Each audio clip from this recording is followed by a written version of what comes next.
This is my first NetVUE conference, and I'm really excited to think with other similar kinds of universities about these big issues like vocation and how to thread them through the curriculum. When I saw the title of the conference, I was convicted because at my institution and in my own teaching there, I've done a lot of thinking about vocation. And I even teach about vocation in a vocation-specific course.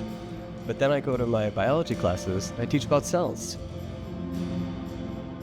Higher ed has had to think about its own purpose beyond just conveying academic knowledge, but really what it means to help young people be people that are engaged in their communities, that can bring certain dispositions to that work that draws them probably beyond just themselves. My primary takeaway is going to be how to incorporate career development into the classroom using vocation as a vehicle.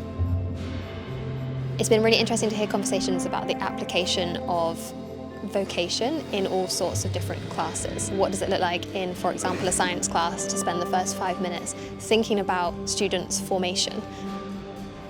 Hearing how other people think about vocation in their disciplines is always really helpful because you're often gonna come across some kind of terminology or an activity or an assignment or something that you just probably wouldn't be doing in your discipline or not in the same way, and it'll flip a switch for you and it'll really kind of invigorate your own approach to your content. Different disciplinary ways of knowing and different disciplinary approaches can help us see new ways to approach familiar problems.